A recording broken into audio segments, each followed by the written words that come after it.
오늘 하나님께서 우리에게 주시는 말씀은 로마서 5장 12절로 19절 말씀입니다.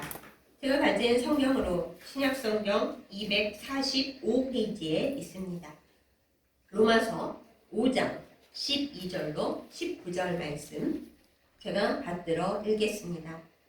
그러므로 한 사람으로 말미암아 죄가 세상에 들어오고 죄로 말미암아 사망이 들어왔나니 이와 같이 모든 사람이 죄를 지었으므로 사망이 모든 사람에게 이르렀느니라.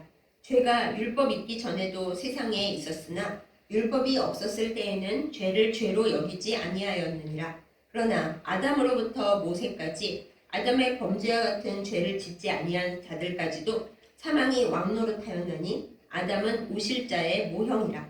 그러나 이 은사는 그 범죄와 같지 아니하니 곧 한 사람의 범죄를 인하여 많은 사람이 죽었은즉 더욱 하나님의 은혜와 또한 한 사람 예수 그리스도의 은혜로 말미암은 선물은 많은 사람에게 넘쳤느니라. 또 이 선물은 범죄한 한 사람으로 말미암은 것과 같지 아니하니 심판은 한 사람으로 말미암아 정죄에 이르렀으나 은사는 많은 범죄로 말미암아 의롭다 하심의 이름이니라. 한 사람의 범죄로 말미암아 사망이 그 한 사람을 통하여 왕노릇하였은즉 더욱 은혜와 의의 선물을 넘치게 받는 자들은 한 분 예수 그리스도를 통하여 생명 안에서 왕노릇하리로다. 그런즉 한 범죄로 많은 사람이 정죄에 이른 것 같이 한 의로운 행위로 말미암아 많은 사람이 의롭다 하심을 받아 생명에 이르렀느니라. 한 사람이 순종하지 아니하므로 많은 사람이 죄인 된 것 같이 한 사람이 순종하심으로 많은 사람이 의인이 되리라. 아멘. 기도하겠습니다. 참 좋으신 하나님 아버지, 폭염이 지나가고 은혜의 단비가 내리고 이제 가을이 오게 하심을 감사드립니다. 혹시 이 폭염과 또한 이 폭우로 인하여 몸과 마음이 또한 삶이 상한 이들이 있다면 이 시간 하나님의 능력으로 주의 말씀으로 모두 치유하여 주시고 회복시켜 주시옵소서.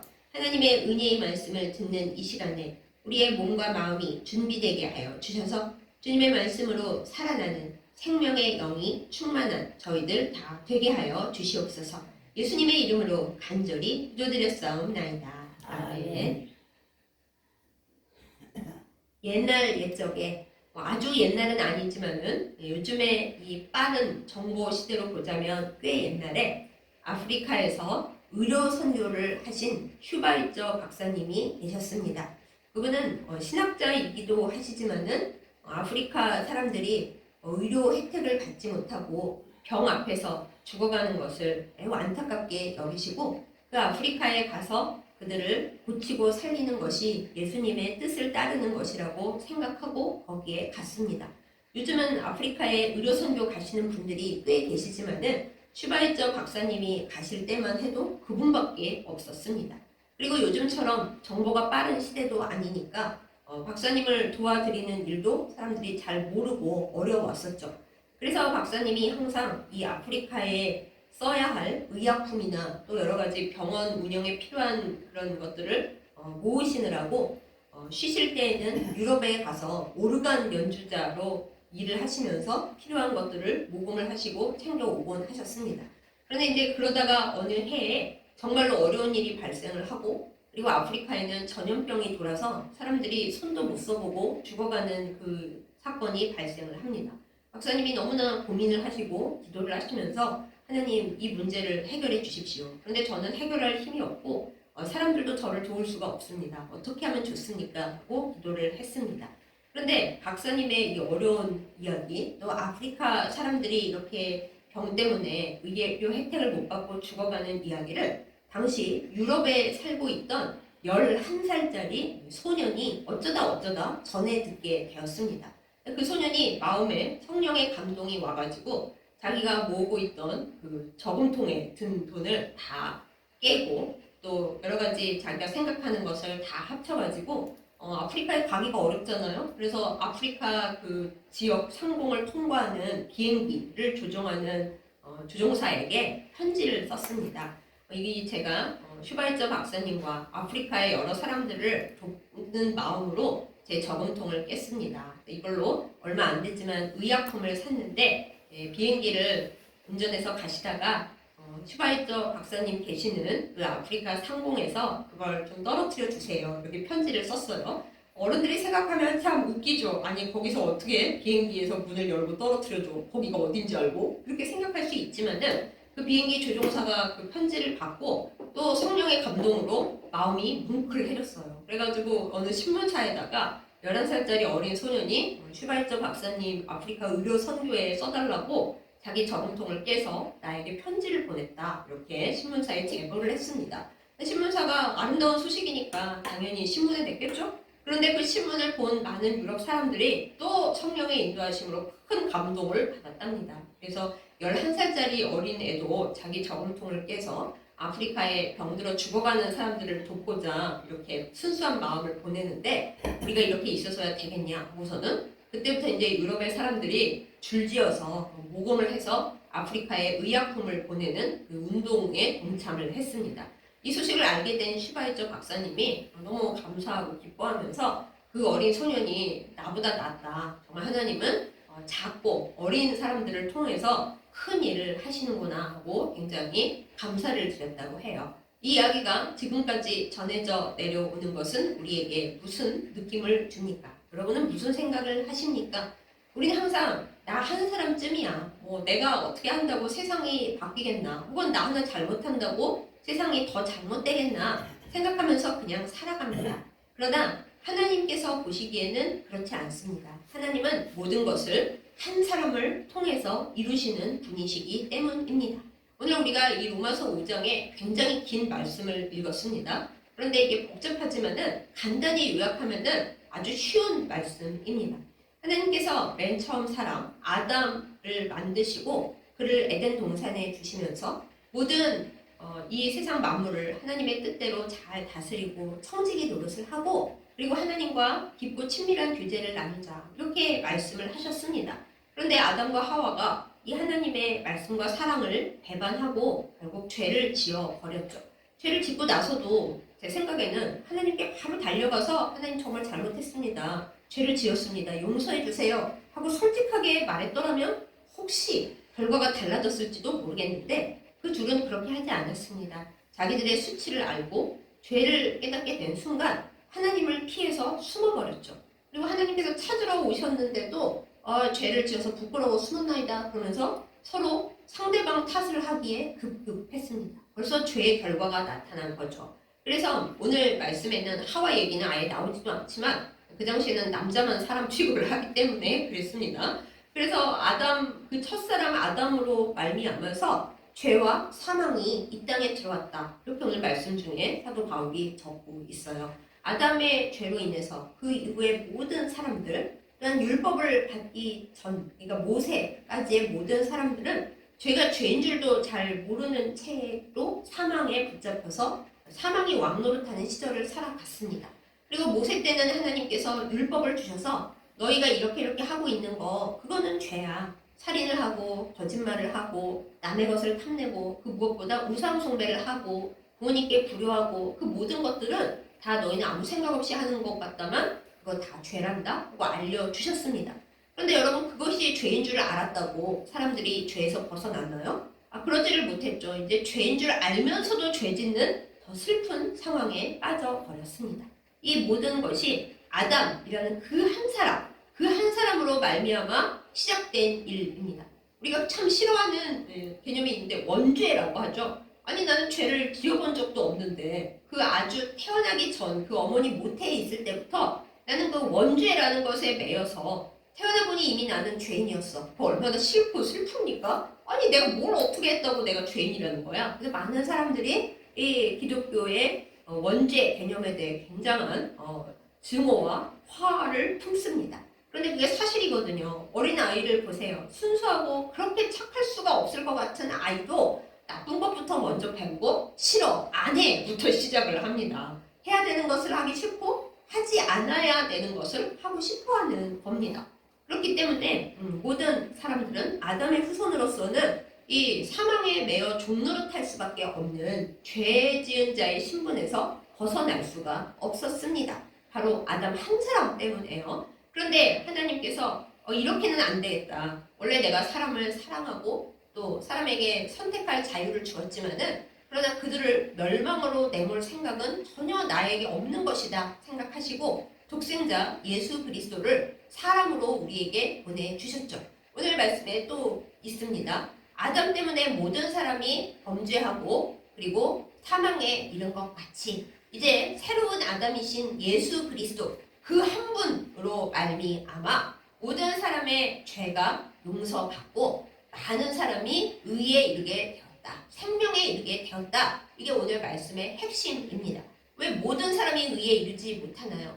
예수님을 받아들이지 않고 죄를 용서받는다는 그것을 거절하기 때문에 그렇습니다. 그것만 받아들인다면 모든 사람이 다시 생명을 얻을 수 있으련만 그렇지 않기 때문에 다가 아니라 많은 사람이 의에 이른다라는 결론이 난 거죠. 오늘 이 말씀을 이렇게 간단히 요약을 해보고 나서 우리는 생각하게 됩니다. 한 사람이 정말 중요하구나. 아까 제가 처음 말씀드린 예화에서도 그 작은 11살짜리 소년, 그 한 아이가 하나님 앞에서 또 아프리카의 사람들을 안타까이 여기는 마음으로 별것도 아닌 자기 저금통 털어서 얼마나 됐겠어요? 그걸로 산 의약품이. 정말 얼마도 안 되는 거라도 그 아프리카 사람들을 위해 슈바이처 박사님의 그 노고에 나도 동참해야지 하는 마음으로 했을 때에 생각지도 않은 방식으로 그 놀라운 기적을 일으킨 걸 우리가 봅니다. 한 사람이 이렇게 귀한 겁니다. 한 사람이 귀하다라는 것을 예수님께서 증명을 해 보여주신 이래로 예수님을 믿고 예수님을 따라가는 모든 사람은 한 사람인 나 자신이 얼마나 귀중한 존재인가 이것을 잊지 말아야 합니다. 하나님은 이 시대에도 하나님의 뜻에 순종하고 하나님의 복의 통로가 될 그 한 사람을 찾고 계십니다. 여러분께서 성경의 인물들을 보세요. 특별히 창세기에 나오는 고대 인물들을 더 잘 생각해 보세요. 홍수가 오기 전에 하나님은 그 홍수에서 세상이 완전히 멸망하는 것을 막을 딱 한 사람 의인을 찾으셨습니다. 그 한 사람 노아가 있었기 때문에 인류가 멸망하지 않고 새로운 세상이 다시 시작될 수 있었습니다.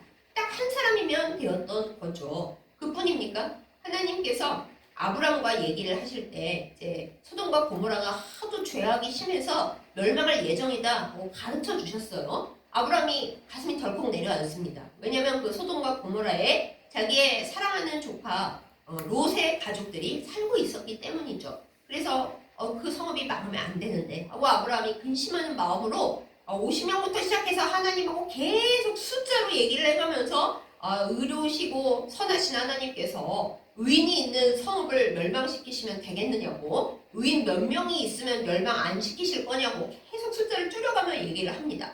그래서 마지막에 아브라함이 그 정도면 있겠지 하고 생각하는 숫자가 바로 10명이었잖아요. 그런데 어떻게 됐어요? 소돔과 고모라에 의인 10명이 없어가지고 멸망을 당했습니다. 제가 생각을 합니다. 그 의인 혹시 의인이 9명 있었는데 그 한 명이 없어가지고 멸망한 거 아닐까? 제가 상상을 해보면서 정말 그 한 명이 너무 소중하구나. 그 의인을 10명 채울 때 한 사람이 나 혼자 의롭게 살아본들 이상한 성읍에서 뭐가 달라지겠어? 하고 멋대로 살았다고 한번 상상을 해보세요. 그런데 하나님과 하나님의 천사들이 아브람과 약속한 대로 이 소돔과 고모라에 의인 10명이 있나 우리 세보자 하고 세실 때에 아이고 어쩝니까 9명은 있는데 10명이 안 되네요 했으면은 그거 어떻게 되는 거예요. 이처럼 한 사람이라는 것이 시대마다 너무 소중하고 너무 귀한 겁니다. 우리가 예수님을 따르고 예수님을 알기 때문에 예수님 한 분이 이 세상에 어떤 다른 결과를 가져오셨는지를 우리가 알기 때문에 더더군다나 우리는 한 사람의 귀중함을 알아야 하고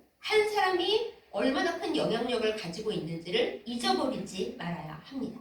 사랑하는 여러분, 여러분은 어떤 한 사람으로 지금까지 살아오셨습니까? 그냥 인구도 많고 나 하나쯤이야 어떻게 된들 무슨 큰 일이 있겠나 하면서 수많은 사람들에게 묻혀서 그냥 아무나 한 사람으로 살아오셨습니까?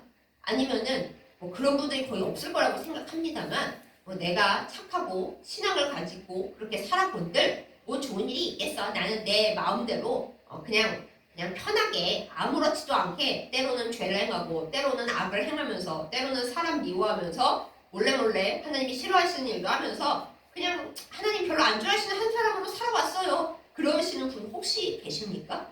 근데 그 한 사람이 그렇게 되면 안 되는 거죠.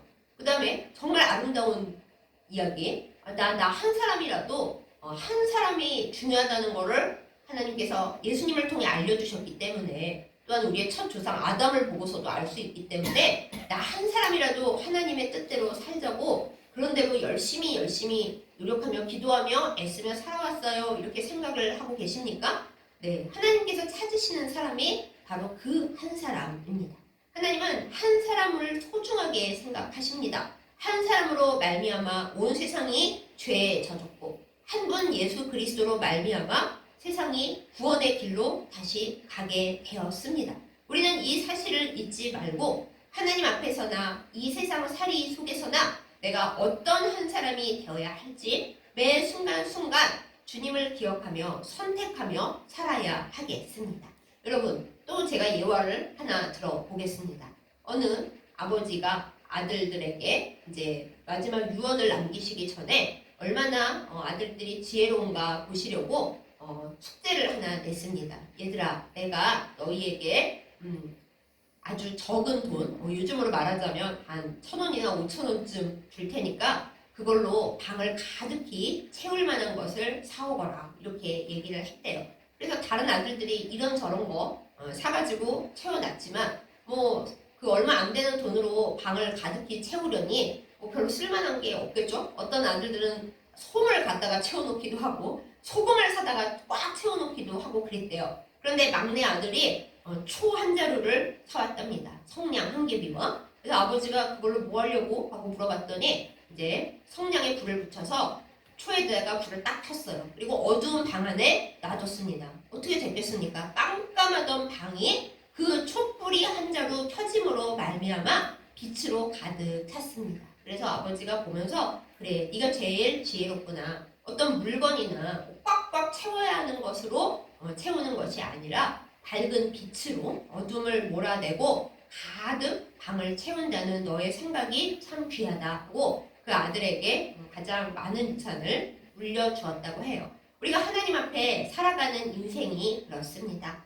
우리가 작은 불꽃 하나를 일으키고 작은 촛불 하나를 켜서 주님을 사랑하고 복음을 전하고 애쓸 때에 우리 생각에는 이게 뭐 엄청난 결과를 일으키겠나 싶죠? 그리고 두세 사람이 모여서 기도한다고 기도에 큰 역사가 일어나겠나? 우리 목소리가 크지도 않아가지고 기도를 뜨겁게 할 수도 없고 맥 빠지는데 여기에 하나님이 계시겠나? 이런 생각할 때가 많이 있어요. 심지어는 말씀 전하는 설교자들조차도 들으는 청중이 많으면 힘이 더 나고 아멘 소리가 크면 더 열심히 되는데 사람이 아무도 없고 다 졸고 계시고 그러면 힘이 안 난다, 이러시는 분들도 간혹 계십니다. 그러나 하나님은 어떤 자리에 오시냐 하면 바로 그 한 사람이 하나님을 향해서 나아가고 한 사람이 남들은 다 안 하는 걸 하나님을 위해서, 이웃을 위해서 할 때 그때 하나님은 그 자리를 소중하게 여기시고 거기 계십니다.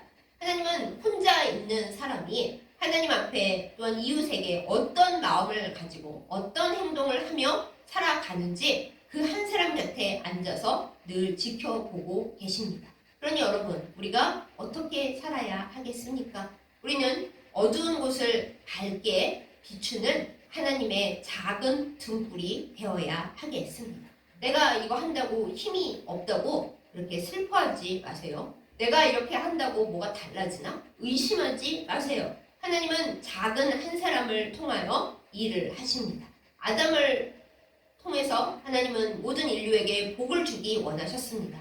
그런데 아담이 복을 털어버리는 바람에 그 한 사람 때문에 우리 모두가 절망에 빠졌죠. 그래서 하나님은 다시 한 사람을 보내셨습니다. 하나님의 독생자인 예수님을 진짜 그 한 사람으로 만들어서 이 세상에 보내시면서 이 한 사람으로 말미암아 너희는 다 산다. 그러니 한 사람의 중요성을 잊지 말아라 라고 우리에게 오늘 말씀을 주시는 것입니다. 여러분, 우리는 앞으로 어떤 사람으로, 어떤 한 사람으로 살아야 할까요?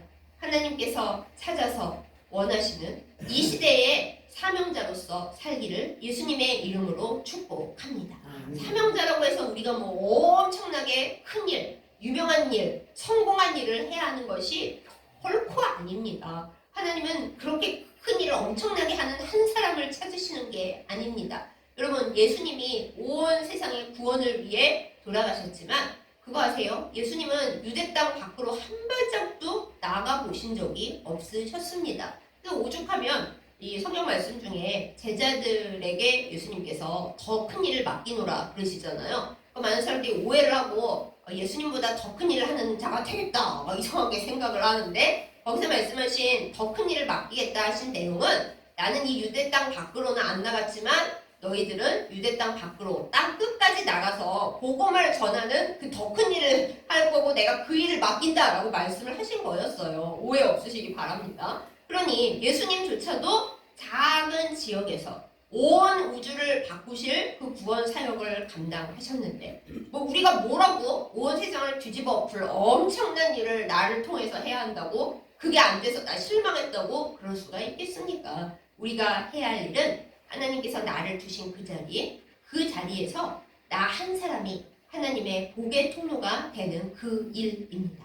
나 한 사람이 기도해서 뭐 달라지냐고요? 달라집니다. 전기 파장이 우리 눈에 보이지 않아도 많은 것을 바꾸듯이 나 한 사람이 기도 열심히 꾸준히 함으로 인해서 하나님 나라의 일들이 바뀌고 성령의 역사와 흐름이 달라질 수 있습니다. 그러니 우리 열심히 기도하십시다. 적은 숫자가 모여 예배한다고 뭐 놀라운 일이 일어나겠나? 그건 우리 생각이죠. 하나님께서 작은 예배를 통해서 하나님의 놀라운 일들을 이루어 가십니다. 우리가 결과까지 알 일이 없습니다. 결과는 하나님께서 아실 것이고 이 다음에 우리가 천국 가면 얘기해 주시겠죠. 그러므로 우리는 이 시대에 작은 한 사람으로서, 그러나 하나님의 손에 붙들린 그 사람으로서 주님의 복의 통로가 되어야 하겠습니다. 사랑하는 여러분, 하나님 앞에 어떤 한 사람이 되시렵니까? 엘리야 선지자가 많이 힘들어하면서 하나님 앞에 호소한 적이 있습니다. 하나님, 제가 제 열조보다 하나님을 향한 열심이 특별했습니다. 근데 그렇게 애썼는데 저 한 사람밖에 안 남았습니다. 징징 울었잖아요. 근데 그때 하나님이 뭐라 그러셨어요? 뭔 소리니? 너는 모르고 있지만 바알에 무릎 꿇지 않은 사람을 내가 7,000명이나 남겨놨단다. 나 혼자라고 생각하지만 하나님의 눈으로 보실 때 혼자 아니었던 거예요. 7,000명이나 있는데 엘리야는 모르고 주님 저 혼자 남았어요. 저 혼자로 이 일이 너무 벅차요. 하나님 말씀? 아니거든. 7,000명이나 더 있단다. 그러니 우리는 나 혼자만 애쓰고 나 혼자만 고생하고 있고 나 혼자만 기도하고 있다고 그렇게 착각에 빠지지 말아야 하겠습니다. 하나님은 한 사람을 사용하시지만 그 한 사람이 나 한 사람만 있다고 오해하는 것은 하나님께서 원하시는 바가 아닙니다. 하나님의 한 사람들은 각각 여기저기에 다 있습니다. 다만 아까 제가 소돔과 고모라 얘기했듯이 그 한 사람들이 나 하나쯤이야, 에이 막 하나 가지고 뭘 해? 라는 마음으로 소명을 집어 던진다. 그러면 내가 소명을 잘 감당함으로 그 하나하나가 모여서 구원해야 할 그 어떤 자리가 내가 기도 안 해서, 나 한 사람이 기도 안 해서 구원 못 받을 자리가 될 수도 있는 거죠. 소돔과 고모라처럼. 그러므로 우리의 책임이 참으로 큽니다. 나 하나쯤이야가 아니라 나 한 사람이 하나님 앞에 이 공동체 참 귀하다. 내가 기도하느냐 아니냐가 세계를 바꾼다. 내가 예배드리냐 아니냐가 온 세상을 바꾼다. 예수님 그 한 분으로 말미암아 구원이 세상에 온 것처럼 내가 예수님을 따라가는 사람으로서 나 한 사람이 얼마나 하나님 앞에 중요한지, 이 세상에 얼마나 중요한지 나는 알고 그 뜻을 따른다. 이 신앙이 우리 안에 있기를 예수님의 이름으로 축복합니다. 그러면 하나님께서 우리를 그냥 놔두시겠습니까? 너는 혼자가 아니야 하면서 우리에게 도와줄 사람들을 만나게 하여 주시고, 우리가 혼자가 아니고 예수님께서 늘 함께 계신다는 것을 우리에게 알도록 위로하여 주시고, 나 혼자서 감당할 수 없는 이들을 주님께서 감당할 수 있도록 필요한 모든 성령의 능력을 공급하여 주실 것입니다. 우리가 그것을 온전히 알게 될 때까지, 느끼게 될 때까지 나 혼자야 라고 느끼는 외로움과 고독의 시간도 분명히 있기는 있겠지만 그럴 때마다 더 기도하면서 예수님도 혼자셨어. 심지어 겟세마네 동산에 기도하실 때 최측근 제자들 보고 같이 기도 좀 하자 그랬더니 다 피곤하고 슬퍼서 자고 있었잖아요. 예수님이 혼자인 심정을 너무 잘 아심으로 우리가 예수님께 주님 저 혼자 같은데 사실 혼자가 아닌 거 주님 아시죠? 설령 저 혼자라 하더라도 주님이 제 옆에 계신 것을 저는 믿습니다. 나 하나쯤이야가 아니라 나 하나가 주님께나 이 세상에 너무 중요하다라는 마음으로 더욱 힘내게 하여 주옵소서. 간절히 기도할 때 한 사람으로 말미암아 세상이 바뀌는 역사가 우리를 통해서도 일어날 줄 믿습니다. 그러한 은혜와 복을 누리면서 하나님 앞에 하나님이 찾으시는 하나님의 손에 붙들린 그 한 사람이 되시기를 예수님의 이름으로 축복합니다. 아멘. 기도하겠습니다. 참 좋으신 하나님 아버지, 아담으로 말미암아 이 세상에 죄가 들어오고 사망이 종노릇했습니다. 한 사람이 얼마나 중요한지 이렇게 우리를 깨닫게 해주십니다. 그러나 우리가 절망에 빠지지 않도록, 사망에 끌려가지 않도록 하나님께서 한 분 우리 주 예수 그리스도를 보내심으로 말미암아 우리를 살려주시고 우리를 하나님 나라의 자녀로 삼아 주셨습니다. 우리는 이 예수님을 따라가는 주의 사람들로서 한 사람의 역할이 얼마나 귀중한지 주님 잊어버리지 않게 하여 주시옵소서. 만약에 소돔과 고모라에 정말 나 한 사람이 똑바로 해야지 생각하는 의인 10명이 있었더라면 그 성읍은 망하지 않았을 텐데, 하나님 우리가 그 어리석은 자들이 되지 않도록 늘 주님 앞에 깨어 기도하고 깨어 예배하며 주님이 원하시는 빛과 소금의 삶을 온전히 살아갈 수 있도록 인도하여 주시옵소서. 때로 나 혼자라서 너무 지칠 때가 있습니다. 주님, 그럴 때 예수님도 혼자셨지만 그렇기 때문에 더욱 나의 고독을 아시고 함께 계셔 주신다는 그 믿음으로 위로받게 하여 주시옵소서. 엘리야가 자기 혼자뿐이라고 물었지만은 하나님께서 아니다, 바알에게 무릎 꿇지 않은 자 7,000명이 있다 라고 위로 주셨던 것처럼 결코 나 혼자가 아니라 하나님의 천군 천사가 함께 있고 같은 믿음의 일꾼들이 있다는 것을 기억하고 힘내게 하여 주시옵소서. 하나님께서 우리가 꼭 필요할 때는 함께 일할 동역자들을 보내시고 필요한 것들을 보내신다는 것을 믿고 주님만 의지하고 기쁨과 감사로 살아가는 저희들 되게 하여 주시옵소서. 그래야 이 다음에 하나님 나라에 도착했을 때 하나님께서 너 한 사람으로 말미암아 많은 놀라운 일들을 내가 이루었다 칭찬해 주시는 역사가 우리 가운데 있게 하여 주옵소서. 예수님의 이름으로 간절히 기도드렸사옵나이다. 아멘.